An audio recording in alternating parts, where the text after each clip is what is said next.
Selamat berjumpa kembali, saya Romo Gregory Harapan SWD akan membawakan renungan Advent minggu ketiga tahun 2021. Bersukacitalah dalam menantikan Tuhan. Minggu ketiga Advent disebut juga sebagai Minggu Gaudete, Minggu Sukacita. Kita bersukacita karena kelahiran Juru Selamat sudah dekat. Di tengah ajakan untuk bersukacita, negeri kita lagi dilanda oleh pelbagai bencana alam. Banjir merendam beberapa wilayah di Kalimantan Timur, serta wilayah lainnya di negeri kita selama beberapa minggu terakhir ini. Itu belum selesai diatasi. Datang lagi banjir bandang di Sulawesi Selatan. Gunung Semeru meletus di Jawa Timur. Erupsi dahsyat terjadi Sabtu sore 4 Desember lalu, meluluhlantakkan sebagian besar wilayah Kabupaten Lumajang, Jawa Timur. Awan panas melumpuhkan segala sesuatu. Ada puluhan korban jiwa belum terhitung yang hilang. Masih ditambah lagi oleh kerusakan fasilitas publik, pemukiman, dan usaha pertanian lainnya. Sungguh sedih dan mengerikan. Bagaimana kita bisa bersukacita di tengah situasi seperti ini? Pasti untuk yang mengalami langsung peristiwa itu, sulit untuk mengekspresikan sukacitanya. Karena ada tragedi yang menyedihkan. Untuk kita yang lain, tentu kita masih punya cara untuk bisa bersukacita. Yaitu dengan hadir sebagai saudara untuk meringankan beban penderitaan sesama yang tertimpa musibah. Kita mendoakan, kita mendukung tim relawan dan regu penyelamat supaya mereka bisa melaksanakan tugas evakuasi para korban dengan baik. Kita bahu-membahu untuk membantu satu sama lain. Advent mengajak kita untuk solider, berbela rasa dengan saudara-saudari kita yang mengalami musibah. Advent adalah saat menanti kedatangan Sang Juru Selamat. Dalam menanti ada dua perasaan dominan yang bisa muncul, yaitu cemas dan senang. Cemas andaikan yang kita nantikan itu tidak diketahui pasti kedatangannya. Dan senang kalau yang kita nantikan itu, kita tahu kedatangannya akan menjadi kenyataan.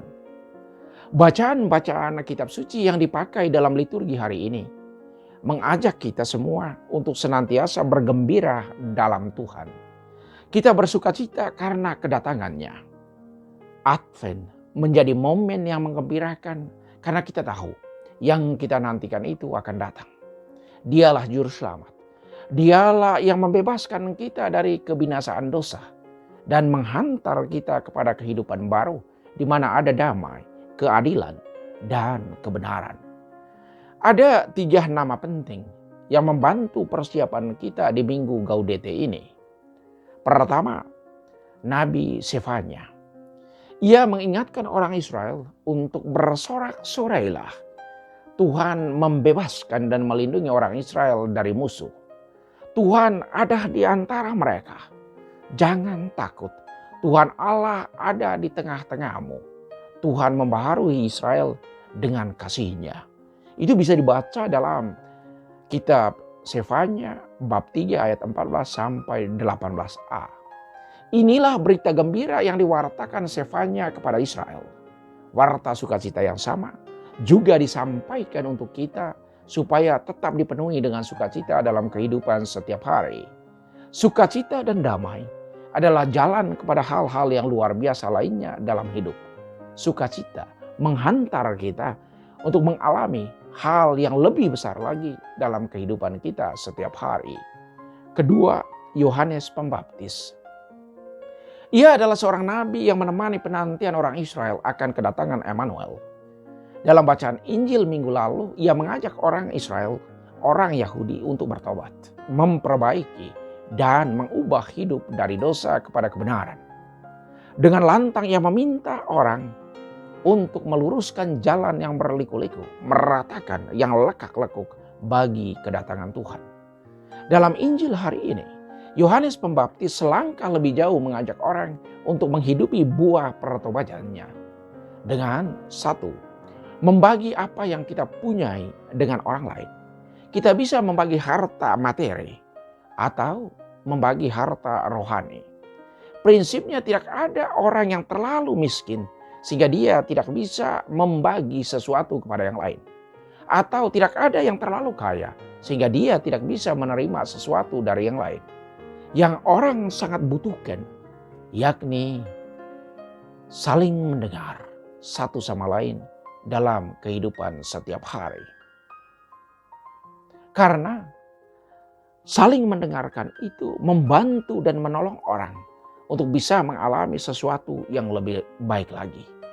Tidak semua orang di dunia ini mempunyai teman untuk bercerita dan membagi keluh kesah hidup. Mendengarkan orang lain yang menceritakan kesulitan hidupnya adalah hal yang sangat besar yang bisa kita berikan untuk orang tersebut. Karena bisa membawa kelegaan dan mengurangi beban yang orang itu alami. Kita bisa menjadi segalanya untuk melewati kesulitannya. Hal yang kita pikir kecil, tetapi bagi orang yang mengalaminya bisa menjadi segalanya untuk hidupnya. Kedua, nasihat untuk para pemungut cukai. Jangan menagih lebih dari apa yang sudah ditentukan bagimu. Berlaku adil dan jujur. Ini tantangan yang terjadi untuk sepanjang zaman dan masih aktual di zaman ini. Ketiga, nasihat untuk prajurit. Agar mereka jangan merampas, jangan memeras, dan cukupkanlah dirimu dengan gajimu. Kemampuan kita untuk menghidupi roh pertobatan, membawa berkat dan pembaharuan dalam diri, serta membuat hidup menjadi lebih gembira, aman, dan damai.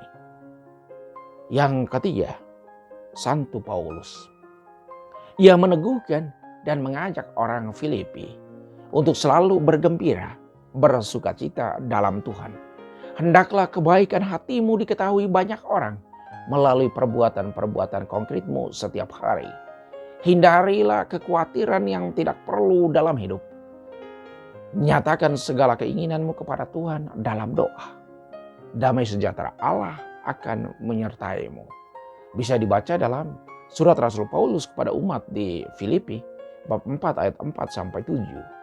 Santo Paulus mengetahui kebutuhan orang Filipi, yakni peneguhan dan dorongan untuk tidak henti-hentinya berharap pada Tuhan sebagai sumber dan tujuan hidup.